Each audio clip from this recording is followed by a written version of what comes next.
Basically,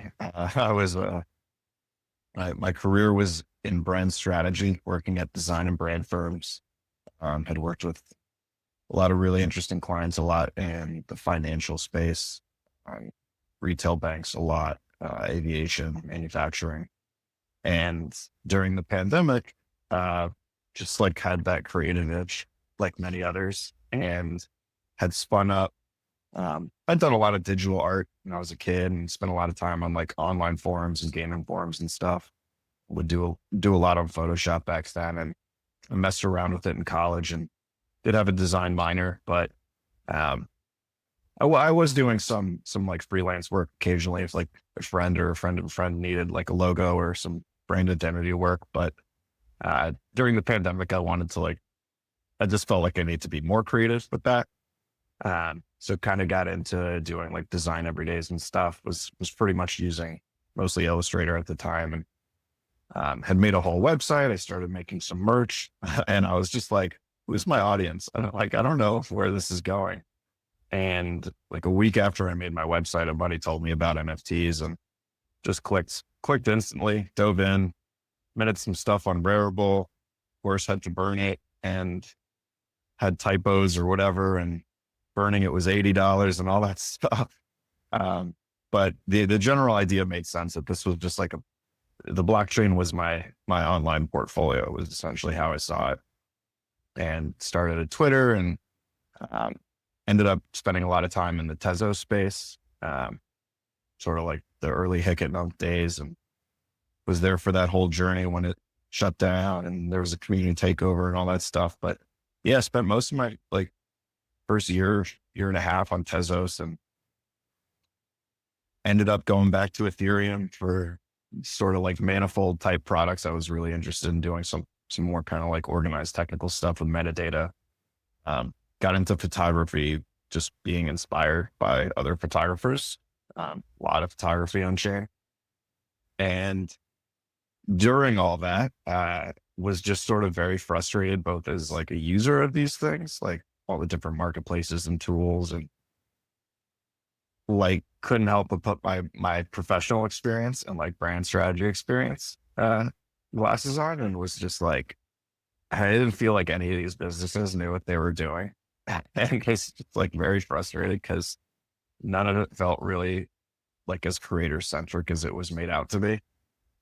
Didn't quite feel like the promise of all this amazing stuff that we all like. There's no shortage of supply of creators, right? Like all these creators came online, tried out all these tools. Certainly the demand for all that, why buy a digital asset, has remained a question, but I've just sort of been like trying to talk about things both from like my higher level strategy lens and also like nitty gritty user lens. And when Enjoy launched, I thought it was like that was another sort of moment that clicked, where it was just like, this was a token that was distributed primarily to Zora users, but um, I don't think I had been too active on Zora at the time. So I also got some of the airdrop just from creating and collecting on Ethereum in general. And I was just like, okay, well, this is like a project that's got a very defined audience, sort of like unlike DGen at the time, which was like, this is the native currency of Farcaster, and wasn't like leaning as hard into the DGen stuff as it could. It just felt very like unclear who it was for. Whereas it was clear the mission for Enjoy was going to be to build products for that specific audience, which I was part of. And so that was really exciting to me. I was just like, all right, this is where some like aligned incentive structures can be really powerful on chain. And ended up being able to be the director of the project, director of enjoyment. And that's been about 6 months or so. And just have been like very bottled into the Zora ecosystem. So it was like the first ERC20 on Zora chain. Obviously the whole tipping mechanism we have is specifically for Zora like protocol. So whether it's base or a chain, whatever, any of the other supported chains, it's a tipping system that works for Zora stuff. It doesn't, it's not on Rodeo or anything else. And it just felt very like reactive because of that. So a couple of things that are happening. One, we're going to move to base network for lots of reasons. We're sort of like the only thing championing the Zora network, and it doesn't feel right anymore. Again, among other reasons, lack of liquidity, et cetera. But also wanting to like get into some first party products that aren't so focused on Zora. So we've got a couple of what we're calling like Zora expansion packs in the works. But after saying Clanker, it was just like, okay, let's get into the token issuance game. We're a creator coin, a collector coin. Let's actually like enable some of that ourselves and not worry so much about integrating it into tipping. Just do something totally new, sort of go hand in hand with moving to base. And we basically have this problem that like every other token community has, which is whenever somebody makes something Enjoy related, it's awesome. Our community has incredible creators, and people just do that because they want to support the community, and they get some distribution through that usually. But what we've seen is that like we want to make that permissionless. We want to like the way we think about Enjoy long term is this sort of like creator content network. And so to do that, we wanted to like actually create an incentive mechanism to produce content on Enjoy. Clanker came out, and obviously like Hire has been around for a while. People have been creating content around that, podcasts, obviously, lots of just static images, posters, design elements, just like brand explorations, all that stuff. But the value capture is not really optimized. Again, you kind of get some distribution just by way of people interested in that content, supporting it, and minting it.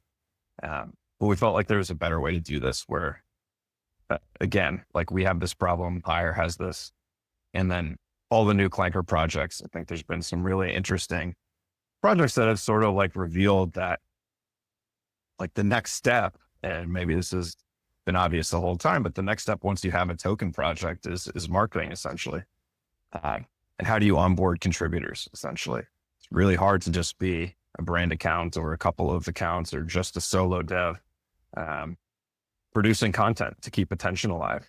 Because we know this is an attention game. And yes, I think lots of us want to build technology around these things, but to do that, you really have to continue to capture attention during a process. And, in a week, you can lose attention. So the idea here with Enjoyer was that this would be something that could support any token project that has this problem. The way it works, a lot like Clanker, it's not an ERC20 launcher though. You tag Enjoyer and you specify a ticker. So there's going to be a bunch out of the box. We'll continue to add other ones. But just for example, you could tag Enjoyer and specify ticker Enjoy, ticker Hire, or non, whatever. Include an image, PNG, JPEG, or GIF to start, and a name for that. And Enjoyer will deploy a timed open edition to a shared contract for that specific community. So Hire will have anything that specifies Hire will all go in the same place, same with Enjoy, and so on. And Enjoyer will reply with a V2 frame that will allow you to mint it. And essentially the idea here is the revenue model is such that 50% goes to the creator, 45% goes to buy and burn the specified ticker. And there's a 5% like protocol fee, which will probably burn Enjoy, but because Enjoy is on Zora, it's going to have to be like a manual process for the time being. But that's essentially it. The idea was like, let's do this stuff in feed. This stuff is, again, like marketing. We think about it like that. The marketing is happening in feed. Having these posts on Zora is not necessarily a huge value add. So do it in the place where people are talking about these tokens. The incentive for people interested in these things is to, one, support the content itself just by liking, commenting, recasting, whatever. That helps the community through awareness, but also by minting it, you're directly benefiting the community at large. So rather than doing competitive assets to these tokens, um, which can certainly be a cause for burnout. We wanted to turn these tokens into content networks. So directly support the community by building awareness through great content, minting it to support the creator, and minting it to directly support the token. That's the general idea. I'll pause for a sec just because I've been talking for like 10 minutes. Yeah, no, it's really interesting. I appreciate the personal backstory and then the context on enjoy and enjoyer. I have some questions about some of the earlier stuff, but just to sort of dive right in, since we're sort of in the weeds on enjoyer from your description. I'm curious, like I'm sort of thinking about this. What's the bet? Like, so basically, I totally understand the value add of it's incentivizing people to create content for these token communities. I agree with all of your sort of assessment on all of that. And that currently, if you go and create, an image for hire or whatever it might be, it's like, it would be nice if that directly benefited hire as a community, and the creator, and it sort of just makes more sense, the sort of splits that you've described versus having it be just purely like, create it on your own accord. And then maybe you get some distribution from the community boosting it. But ultimately the goal, I think, would be for these, the content that's created to not just benefit from the distribution of the community, but for the content to do well enough to like grow the community basically on its own. And maybe it can do that if there's like sort of these popular pieces of content that do well, as like ERC 1155s. And I'm just thinking about sort of like the flow. So I get the general sort of formula, and it makes a lot of sense.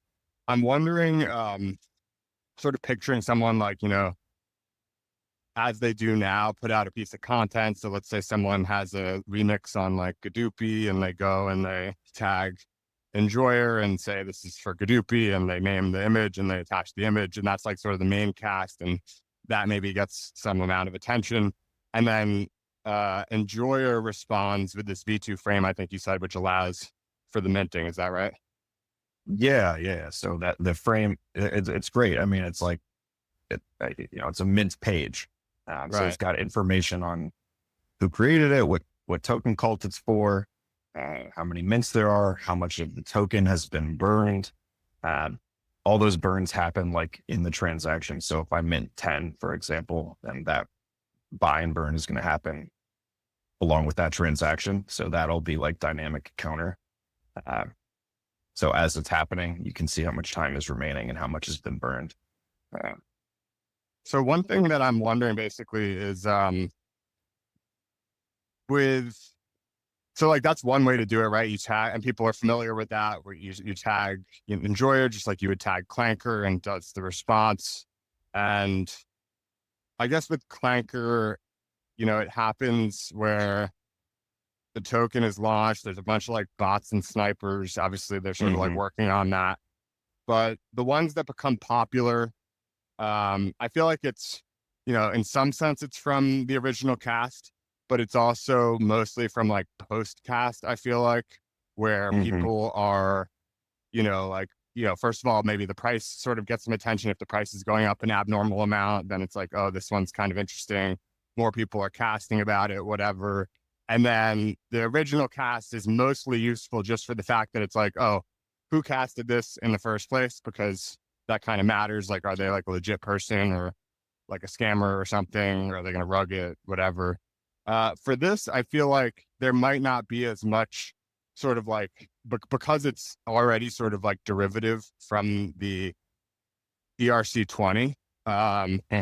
There might not be as much sort of like secondary, not secondary in the sense of like OpenSea, but like secondary in the sense of like after the original cast, there's going to be a bunch of other casts that sort of like link back to it, because it itself is like a link to the token that's representing it. So basically what I'm wondering is like, does that reply model, is that the best sort of like form factor here? Or basically like the first thing that kind of stood out to me is like, I think cast actions have been pretty underutilized. I mean, you could argue that they're just not that useful, and maybe that's true.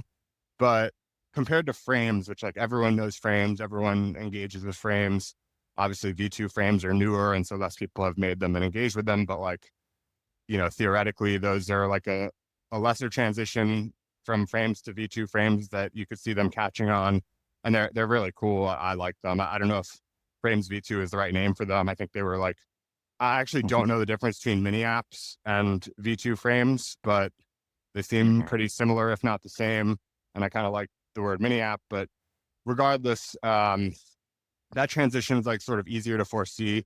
You click a button and you get this thing in your feed, just like sort of the frames were, except these are, more functional. You can do a lot more than you could in the previous frames, which were popular enough in their own right, arguably like the most popular thing to be, made on Farcaster to date in terms of like functionality. And so basically what I'm wondering here is like, could it make sense? Even though, it's always hard to bet on like a form factor that hasn't yet succeeded yet, but like in some sense, Clanker did that. I mean, I guess there were other things where you could tag the bot and it would do things, but Clanker did it in a way that obviously has really worked.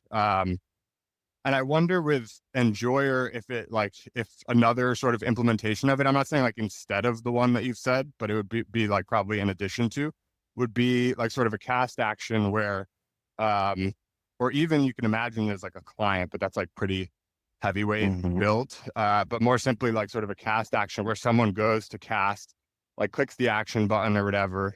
And then rather than tagging it and having the mint show up sort of like automatically by the bot in the reply, it would be like the main cast sharing the piece of art would be the mint already. You know what I mean?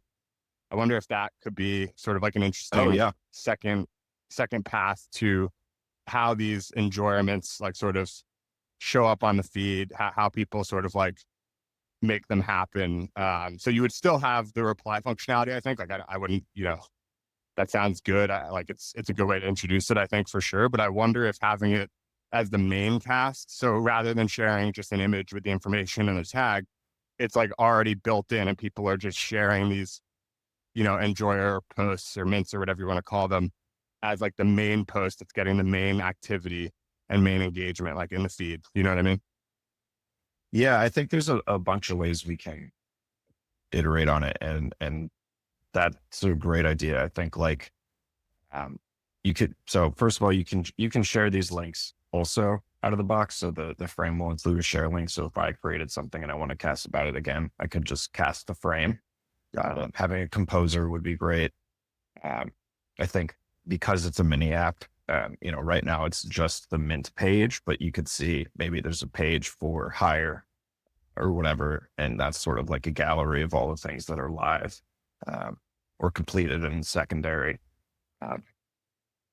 I think I'm looking at like Anon as a really great, I guess, client type thing for this as well, where like Anon is so great because the technology itself just enables co-op mode for what is already co-op mode concept.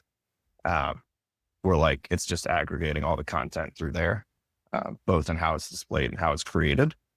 So there's some stuff there, where like maybe there's a way to create it where you don't have to do it in the feed. It just felt like that was a good starting point.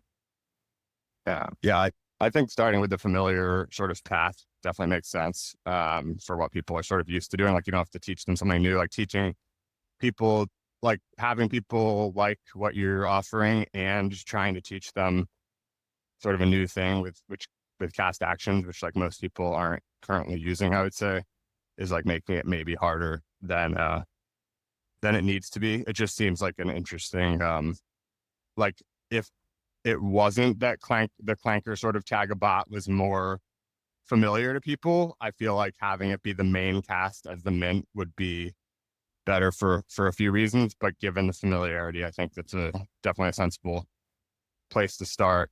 Rewinding a little bit. Yeah, go ahead. The last thing I'll say about it is just like what we want to enable here is just like, and this is obvious through larger token communities like the ones we've been talking about. But the general principle is just that for a creator, it's much easier to get distribution, grow, gain reputation in the context of a community. And so this is really like a collab tool to let people permissionlessly collab together for example, I can make like an art token, and then a bunch of artists can contribute media to that art token uh, using this tool. It's very simple. It's very flexible, which is good.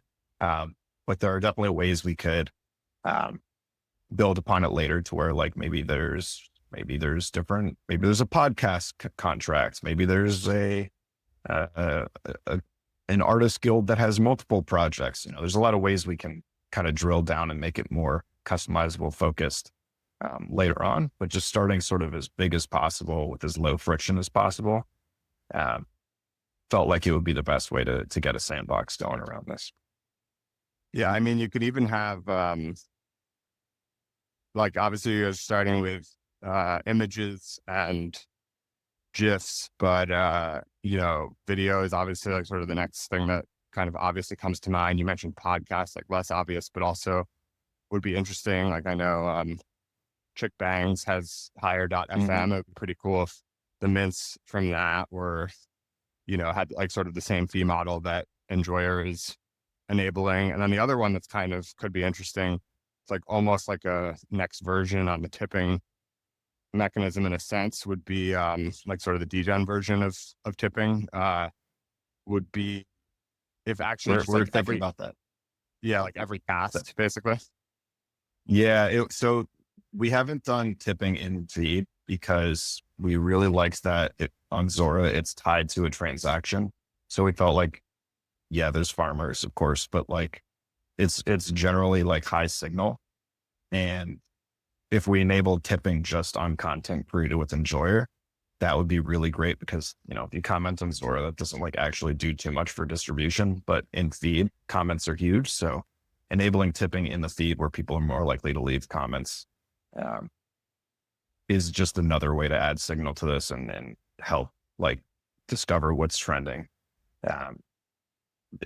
There's some other integrations we could do in feed as well to do this. Like this works really nicely with like Bounty Bot or rounds, or even something like Banker could be a really cool integration where just like fully going into the fact that these things they exist to promote the community more than anything.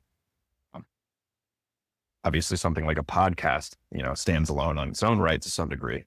But that's kind of like a later on problem. Yeah, I think the thing that I'm sort of wondering and thinking about is like, as someone who has, I mean, this doesn't really apply as directly for base colors, like the main thing on my main project I'm working on, because it's an NFT collection and it's just a little different for a lot of reasons than an ERC20. But I'm also, experimenting with like the clankers. I did Helvetica and, regardless of whether it's NFT, ERC20, whatever, any community that you're trying to build around any token, whether it's fungible or non-fungible, you want just, a high volume of high quality content. And I think ideally for me and for a lot of these communities, you want it in your channel on Farcaster. And that content includes, images and GIFs and videos and podcasts and all of that. But it's also just, just a plain text cast is also like great, especially if it's like quality stuff. And so it's like, maybe that sort of fits in, whether it's through tipping or, maybe the cast turns into a ERC 1155 piece of art sort of thing. I don't really know the exact implementation, but anything like basically the problem that you guys are trying to solve with Enjoyer of making the fees so that they incentivize the content creation more so and benefit the community as well as the creator, that I think can be extended, whatever the mechanism may be, also to just like plain vanilla text only casts. Cause I would love to, like, I'm all for, images and things, and whether it's Helvetica channel or base colors or whatever, but I also would just love plain text, thoughtful casting. And so what's the equivalent basically of Enjoyer in the V1 implementation that can do the same thing to encourage just straight casting? I sort of wonder, what that could look like. But yeah, I mean, just to respond to that real quick, I do think I would love to see people use this for like screenshot essays. I think that would be a fun thing. There's like certain projects that this is not tokenized, but First Draft Club, where there's a lot of like written content around that. It does feel like an interesting use case for what, I've never made a screenshot essay, but people love doing it and they tend to do like pretty well. So that's, people have certainly done that with Hire and other communities. So I'd love to see that as one way people use it. Oh yeah. Yeah. I mean, I'm a big screenshot essay guy myself. And, so that definitely is interesting to me. One more sort of, just kind of like logistical question. I'm not sure, I might've missed this, but for the V1, you mentioned like sort of the content will aggregate to, like whatever the community is, just using Hire to continue for an example. Is there going to be an easy way for people to, like obviously you go to the Hire channel, you can see all the Hire content, but is there going to be an easy place or way to see all of the Hire content only that's posted with Enjoyer in like a feed somewhere, or it's mostly going to be like sort of behind the scenes at the contract level, and then like later if people wanted to build like sort of feeds for this stuff, they could do that?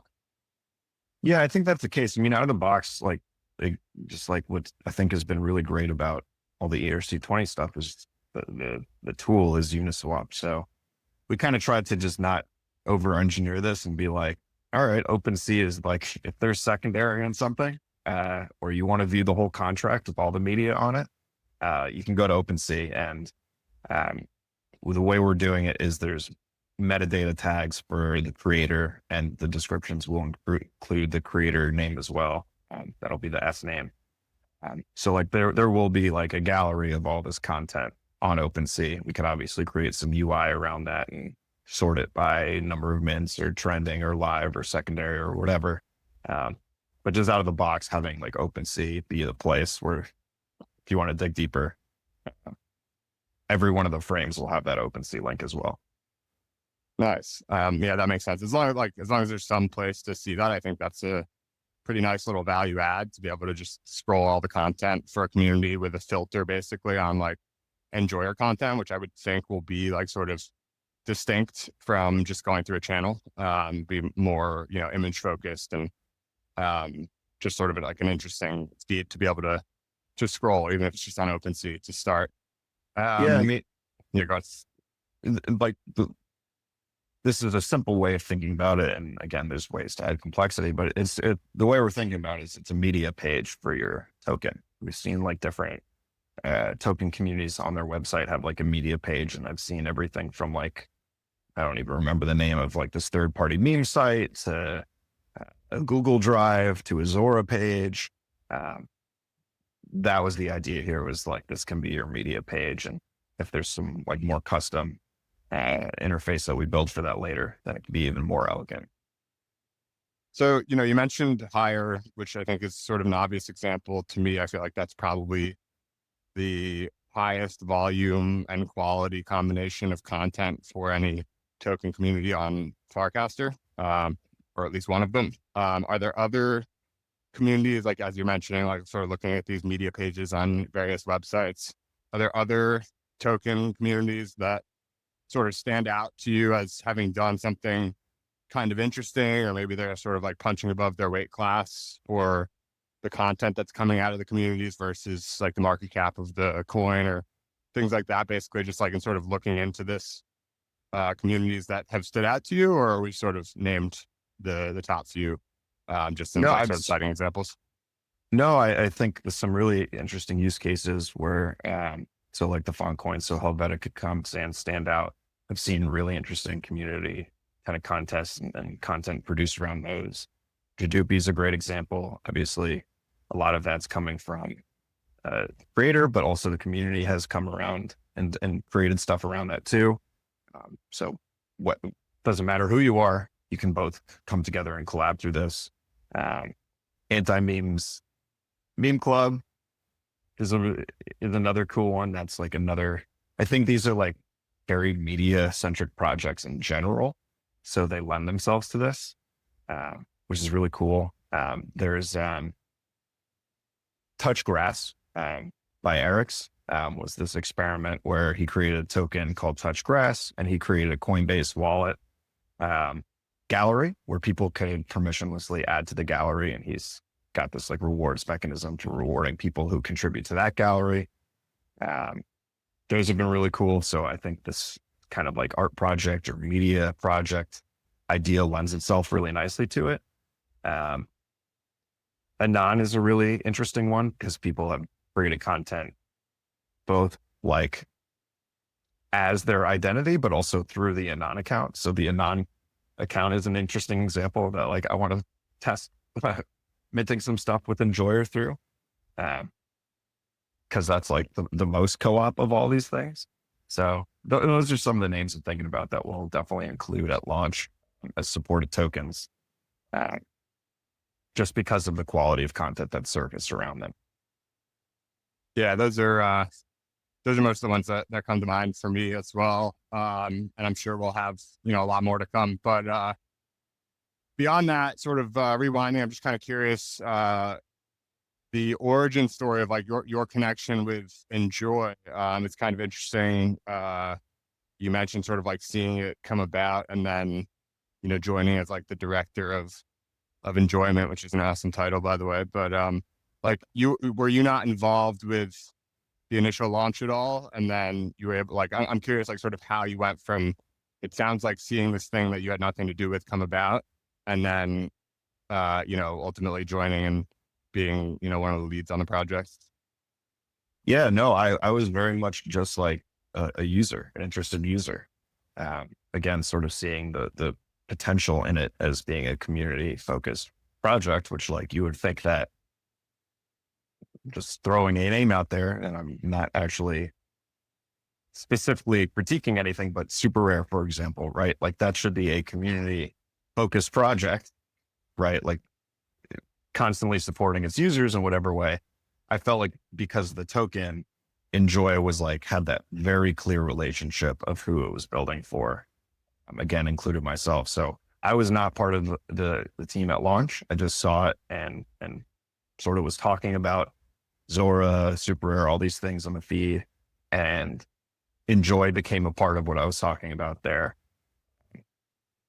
There's a lot of like things that we hope to be the case. Like the vision for Enjoy is like cross-platform, cross-chain creator network, and Enjoy sort of being like this base currency for all that. I think the idea that the protocol fee for Enjoyer is ultimately helping the Enjoy token is an interesting concept. It's not necessarily like going to be the main thing that we're talking about, but that is a great way to drive value back to Enjoy. And again, like really, if this product does well, then Enjoy tips will be worth more, which is benefiting creators in a different part of the ecosystem.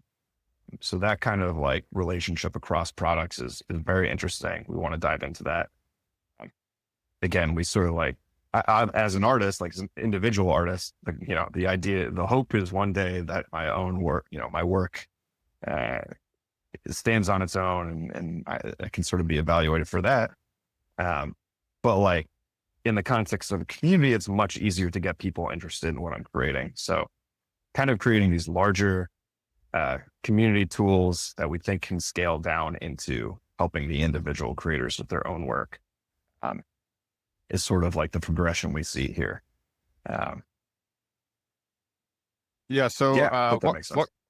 it does. And I do think, obviously if Enjoyer kind of clicks and works out, it's clearly would be a great benefit to Enjoy, which I should mention, I guess, trying to remember, I feel like I got some initial airdrop when Enjoy launched, and I was pretty interested because I really liked Zora, and this was the first, it was at the time degen was quite new, I think, and I just sort of got my head around degen tipping, and that was really cool. And then Enjoy, this was, I think, even maybe before, maybe there were some other tipping things on Farcaster, but Enjoy was basically saying we're going to do tipping on Zora. And just as I think, Farcaster's to Twitter as Zora is to Instagram, you could argue then it makes sense if something is working on the Twitter equivalent, it might work on the Instagram equivalent as well. And so I was sort of interested, and I got the airdrop, and I think I still hold some, and should probably just mention that. But I've also like always enjoyed the content from day one of Enjoy. They were pretty prolific, I feel like, from day one, on having like a ton of memes and stuff. And obviously that's the whole sort of thesis behind Enjoyer here, is that that's the sort of stuff that, ideally you build, great product and things as well. Cool tools and whatnot. But just the content like goes so far and is so important. And if you have the product without the content, you probably don't have anything. And if you have the content without the product, you could probably get by for a while until you have the product. So I've, Enjoy's been on my radar for a while.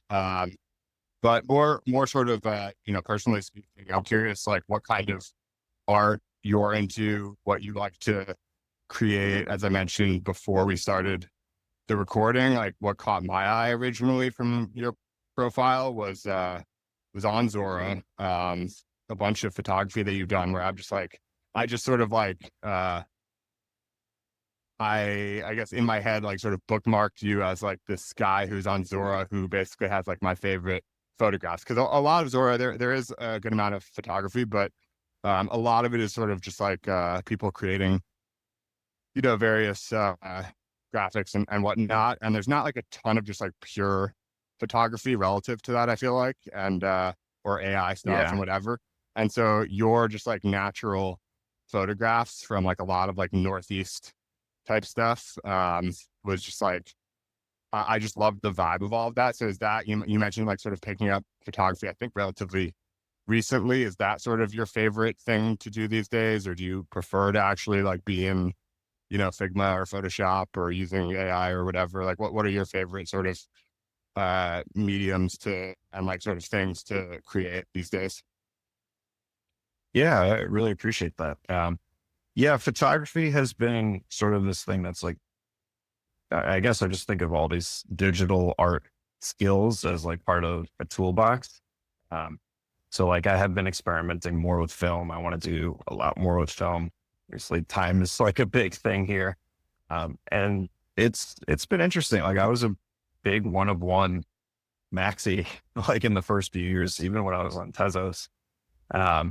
And like my first big project, which unfortunately I didn't finish, was called Urban Mythology V2. I'm from New York City and I live in New York City now. And it was this big, like one of one project that has 500 one of ones right now. It was supposed to have like 1,000.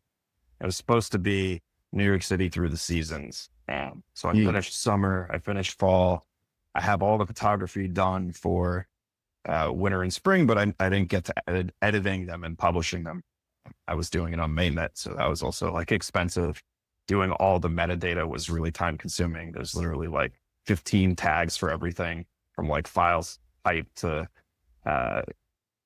portrait, landscape to like borough, neighborhood, tags for like retail or corporate, like all this stuff. Can you do that on like base now? Or like were you doing this on chain where you got to a certain point on ETH mainnet and then like you would have to continue that way? Or can you just do it could you finish it on base? I'd have to finish that project on mainnet. I was using Manifold because it was the best tool for using metadata. It was still a very manual process. I can't tell you how many hours like I put into that. But I guess the point of that story was just like, I never bought into this like artificial scarcity mindset. I felt like this was going to be my portfolio. If I'm like happy with the work, I'm going to publish it. And like Zora has changed a lot of my philosophy around that, where not changed my philosophy. Sort of like leaned into that philosophy of like, I'm just going to publish work that I'm happy with. And over time that will tell a larger story. And so the project that you sort of mentioned on Zora is this project from Nantucket, which is also kind of through the seasons. I used to do a lot more like photo manipulation and compositing and stuff like that. I definitely want to get back to that. Experimented with some 3D. I've experimented with AI. I've got like 5 projects like in my backlog that I want to do. But right now I do really want to finish that Nantucket project on Zora. Um, Not totally sure what's next, but the general, I guess, like aesthetic here is my dad is an architect. Most of my work doesn't include humans. If they do, they're really not the subjects. I'm very obsessed with environments. I always felt like an environment can tell stories about people, even without people in them. So whether it's 3D or AI, like that's sort of the core. I do want to get out of my comfort zone and include people in that more, but that is how I sort of look at the world, is through environments. And obviously there's a lot of really interesting meta subject material there as it pertains to like the online world and the metaverse and all that stuff that I want to kind of dig into more. I think personally, the photography, I feel like after this Nantucket project, I'll be at this point where it'll be less about just like the real world and digging more into getting even more creative with what that looks like in my imagination versus just the photographs I'm taking. Super, super nostalgic, super lo-fi, into all that stuff, and want to just like explore that deeper. But yeah, also want to help other creators make money. It's just been like such an underserved user base that I feel like, again, just like some of these tokens that we've been talking about, I think are like net new types of projects. Just using Helvetica as an example, like this is a collaborative project. You can think of it like an art or a design project. And that's enabling and revealing new types of creativity that I think is going to change how people view creators and view content that's on the network. Like the definition of creator personally has been very kind of like artist focused, but like if you create a token, you're a creator on chain. If you buy a token, you're a curator. So like viewing and joy through that lens of like, let's just elevate and fix the value chains for people who are creating tokens and collecting tokens is a really interesting framing for all this stuff. Do you have a third place? Like in addition, it's interesting. Like these, I feel like there's a lot of parallels between the New York project, which can I see? Like I know you said you didn't finish it, but the parts that you have done are up on Manifold. Oh yeah, yes, I'd love to check that out. It sounds super cool. And then the Nantucket one I've enjoyed. So I'm curious, what goes into finishing the Nantucket one, like finishing in air quotes, I guess, because it seems like it's kind of up to you when to call it like complete. But I'm curious, like what goes into finishing that, and then like if there's a third place. Like I love what you said about sort of like environments, telling stories, and you obviously seem to be very into that versus like just leaning into what you like there versus forcing yourself to like take pictures of people because that's what other people are doing or something.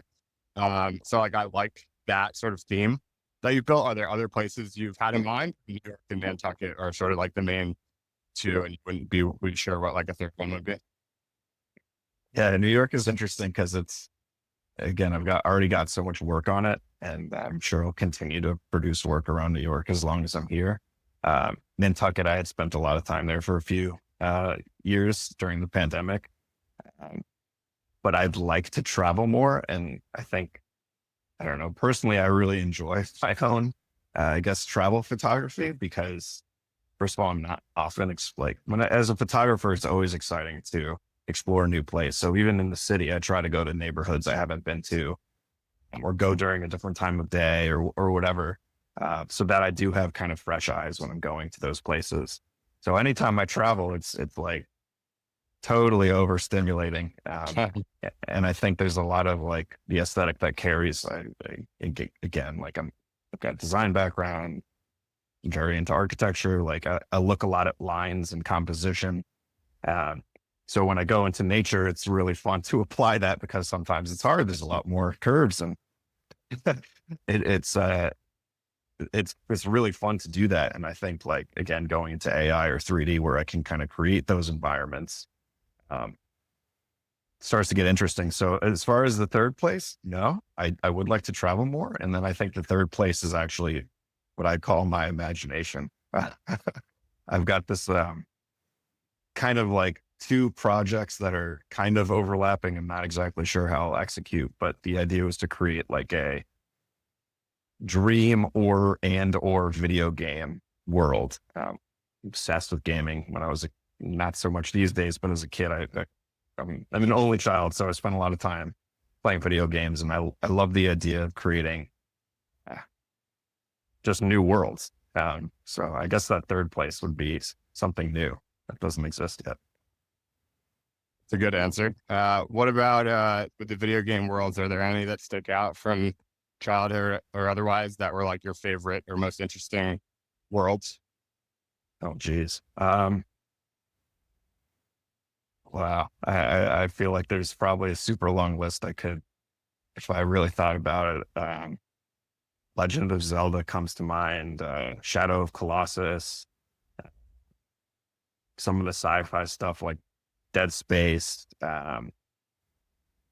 Oh, geez. Would Any of the yours, Final would yours, Fantasy do you think, games. have like themes from these? Like, would it be similar or like something totally different? So I've done some experiments with the video game idea, and there have been kind of both. There's been the more like, I guess I would categorize it as like fantasy and sci-fi. Uh, the sci-fi is a little easier because there are more like man-made elements, right? So I can kind of think about what a man-made environment looks like in a futuristic sense versus like a more defined world. I think like I'd love to create like a video game map or something. I'm really obsessed with parks. I've had this idea for creating like a virtual reality park before. I spent tons of time in New York City and have like done research into how they created it and how every time you turn it down a different path, they like really designed it with like a specific vista in mind. So thinking about like, what does that photograph look like when I'm coming down a path here?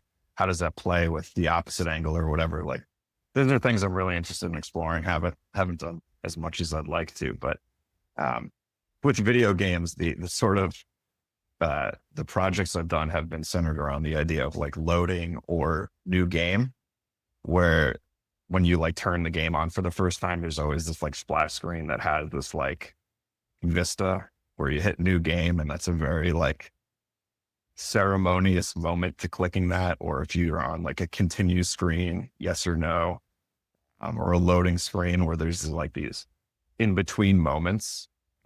I think the word that I sort of left out here is liminal. Super obsessed with liminal and this idea of in between. That's often why I don't use people. And if I do, they are part of like the in between transitioning phase of things. So I love thinking about that, about like, what does that one moment feel like? It's very meditative, very like trying to capture like a very specific feeling thing. What's interesting about, I mean, this is like a very big question, but I don't, maybe you have an answer or a response of some kind. Like, what's interesting about liminal? Because that seems like, or this in between time, it seems like an extremely niche, like sort of thing to pay attention to and be interested in. Do you have any sense of why that's interesting to you, or what about it? Oh man, it is niche, but there is a lot of content around it. Like there's tons of Twitter accounts, even like automated ones that share liminal spaces. You can think about a lot about like nostalgic Americana, like 90s, 80s, like, you know, empty blockbusters or empty malls or theme parks or these things. I think nostalgia is probably like the thing there. And I always like to describe nostalgia as like a very powerful drug that is like any other drug, has to be like balanced. Like becoming too nostalgic is very dangerous, because I don't want my art to be something that just like is an escape from reality. I kind of want to bounce you back to like feel something, but also remind you of where you are. That's why the New York stuff is very interesting to me, because it's like millions of people have walked down this one street or whatever, and you can kind of get that sense of it, decay on the buildings or whatever. Feeling like this is a place that you can walk in right now, but also it's been here for decades and people have had their own memories and experiences there. Liminal, I started an artist guild called Liminal. We actually just made a project for hire I can shoot you a link for that. And yeah, there's photographers in particular, I think, are drawn to this idea. They love capturing those moments of in between because they're really powerful for evoking specific emotions. It's like a concentrated dose of whatever emotion it is. You can feel like pure joy or extreme sadness, whereas, a complex scene might not do that necessarily. And it really forces you to be in tune when you're obviously shooting something as a photographer. You could be designing in 3D or whatever, but it forces you to hone in on that. Yeah, it's really interesting. I just, I've never heard this sort of angle on photography or art or anything really in general. And it sounds like there are other people sort of interested in this thing, but I've never talked to them. So it's cool to hear that perspective. And it might explain part of why, like, your Nantucket work has stood out to me from the Zora feed. Like I see, it got to the point where I would see, I mean, on the one hand, it is specific to a place, so that's like a signal / identifier. But I would see like one of your photos in the feed, and like the user, like the creator, is kind of not the most in your face piece of a post on Zora, so you can like sort of see the art before you know who did it. And I would like see various photos from you, and in my head, like I would know, like the instant before I would actually look who posted it, I would already know that it was yours. And again, part of that might have been because it was similar place, but I think you posted stuff from like not from Nantucket as well. And I remember being surprised that I was able to guess that it was yours before seeing that it was yours. And it's not like I follow like 10 people. Like I don't follow like a ton of people, but I follow probably like, I don't know, I could be wrong, but I feel like I might follow like 100 people or something. And then also you're constantly seeing stuff in your feed from people you don't follow just because people you follow minted it or whatever. So it's like not, a super high probability that a given post is going to be yours. And yet somehow I was able to sort of like identify it. And I feel like it's partly because of the place, but also probably because of this very distinct, like sort of through line on a lot of your work. So I know we're coming up on time, but one more question that might be also sort of a difficult one to answer, but sort of stood out to me as you're talking about like sort of doing some pretty intentional research on New York and how it was built, specifically parks, I think, but maybe just more generally. And I just kind of want to like double click on that. Like what's interesting that most people don't know? I mean, you mentioned the one thing that like certain things were designed where what's the vista that you see when you turn around this corner or whatever. But are there other sort of interesting things about the way that New York or parks specifically in New York have been built that just are interesting that most people don't know about or don't think about? Perhaps a sideways way of answering your question. I think like I always encourage people to like look up or look around them at their environments. And New York is so interesting because it does have this history. Different parts of the country and world have similarities and differences, but it's fascinating because it's like I almost have this forced appreciation for New York because I've like been here so long and experienced this like getting used to it phase. And then I had to like very intentionally be like, this place is amazing. Like, sure. It's not that I'm bored of it or anything, but a little bit of intentional reminders to like actually look and pay attention because there's so much there.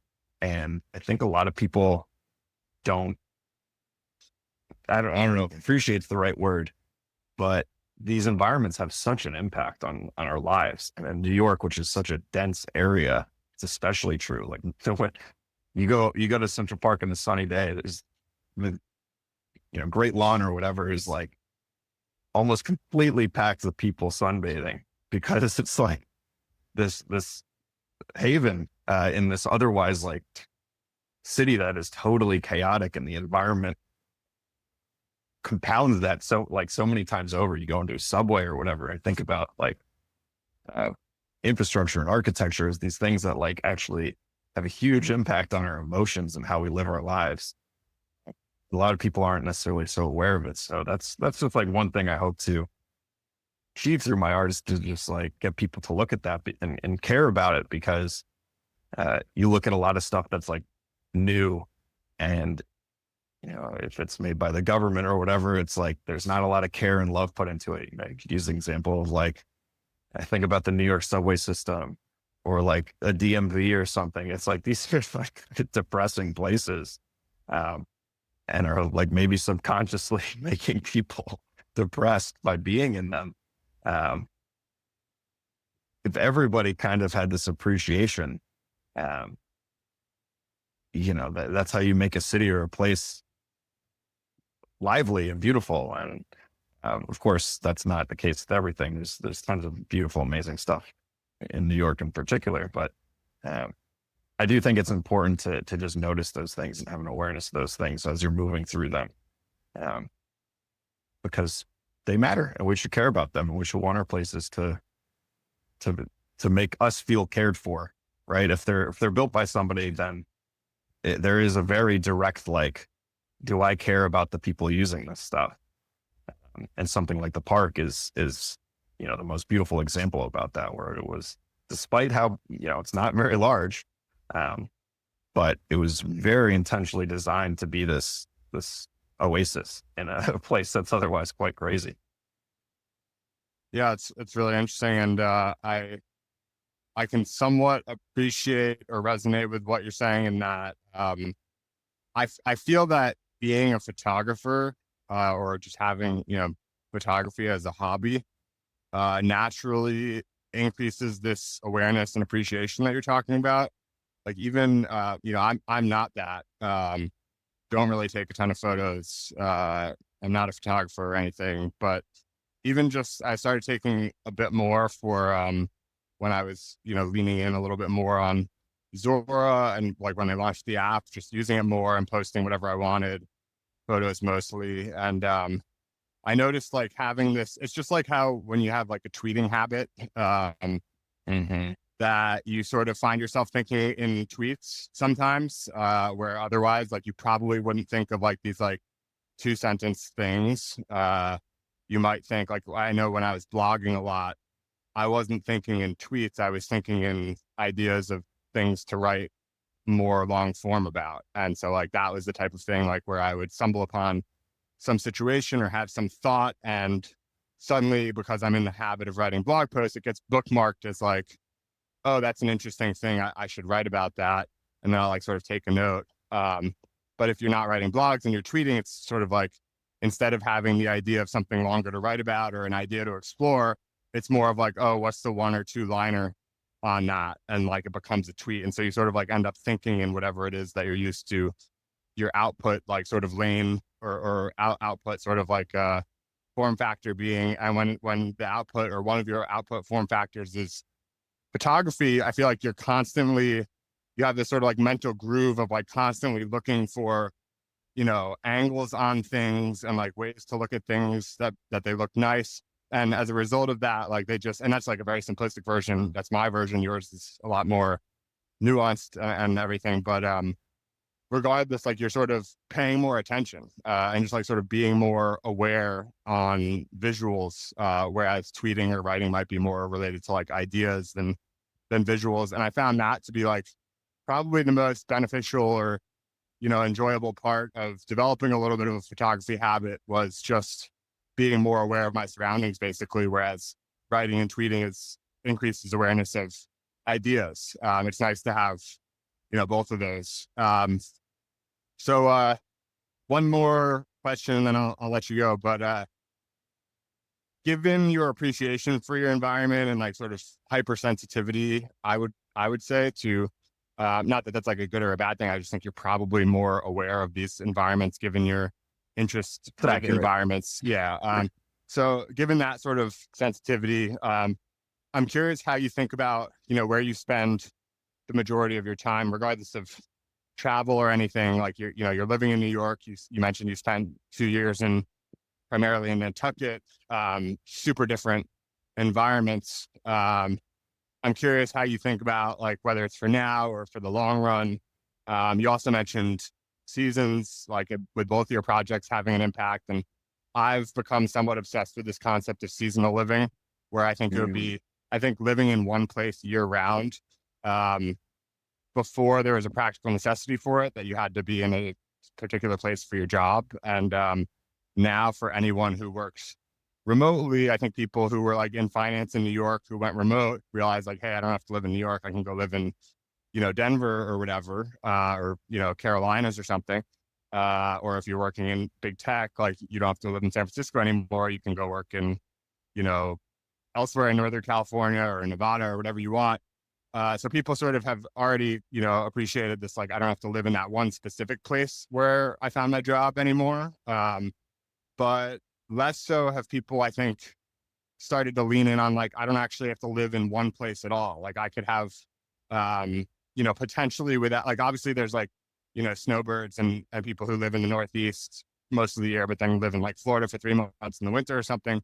But I'm talking about something like more, I think it's possible to do it in a more accessible way that doesn't, you don't have to own multiple houses, but, as the simplest example, you could live in, I'm currently in Miami. I could live here for, 9 months of the year, sublet my place out from June through August and go live somewhere else, primarily like one other place, maybe in the Northeast or something, in the winter. And that's sort of like my MVP for it. And I actually sort of organized that for this past summer. I didn't end up doing it for a number of reasons, but I sort of proved myself that it could be done. Like I found a subletter and everything.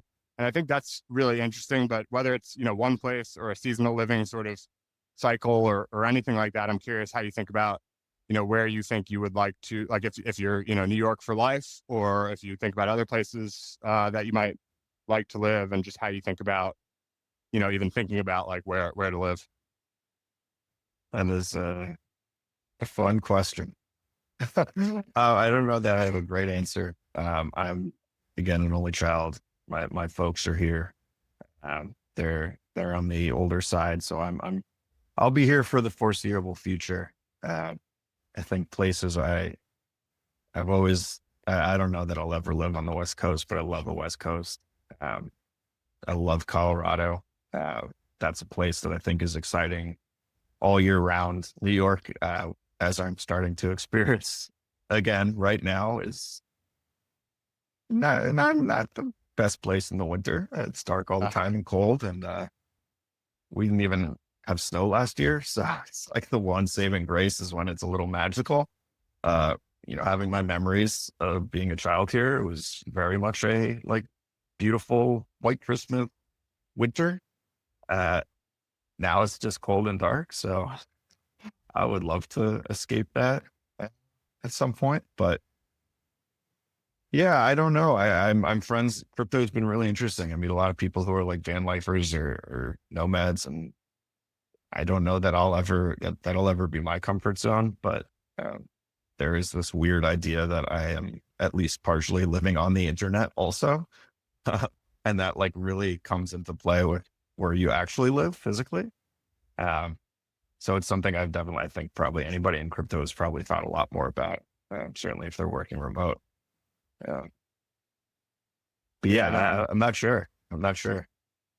Yeah, I'm the same way, where I feel like more and more I am the internet, even if it's not necessarily like internet. Like I like having a nice long phone call with like, my parents or friends who don't live near me, which is most of my good friends at this point. And like, I don't mind that sort of like, having a lot of my social interaction be either on the internet or on phone calls or whatever. And I end up traveling, quite a lot, where even if I'm only going somewhere, once a month or something, that I'm seeing friends, it's like, that's sort of like, I kind of get my, scratch my itch on some of the more social stuff. I see enough people in person down here or whatever, but it's just sort of like an interesting mix, when your work and a lot of your social is, on the internet or whatever you want to call it. It doesn't depend on sort of your physical surroundings. I think it opens up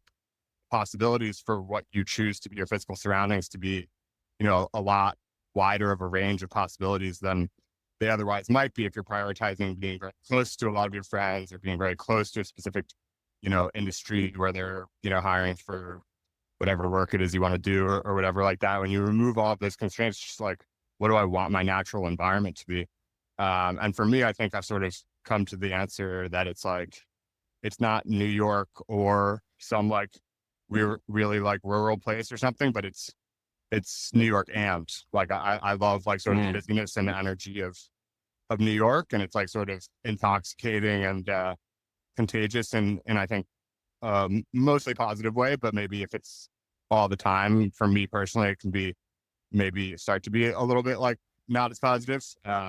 And then, go to a rural place and you get like that reset and that slowness. And for me, I think similar to how you described with your photography, there's like a very timing plays like a huge role, not just the seasons, but even like, on more of a micro scale, like the timing of certain situations. And for me, it would be sort of like, given that I can include timing as an element in, where I live, I feel that it is good to, and I would like to. And maybe it's just me obsessing with this thing that like, should just like sort of pick a place and be fine there. But I feel like if you're going to spend a lot of time thinking about something and, iterating on something over the course of a lifetime, where you live is as well worth doing that for as anything else. So anyway, been an awesome conversation. Excited to go check out some of these projects that you've talked about, and obviously play with Enjoyer when it's out. When is Enjoyer like live, or is it live already? Be live tomorrow. We're Live testing tomorrow. today. Yeah. Cool. Well, we're recording this as of December 16th. We will get the podcast out in due course, and Enjoyer out December 17th. Go create some content for your favorite community, and yeah, enjoy. Exactly. Appreciate you, Jake. Awesome. Thanks, man.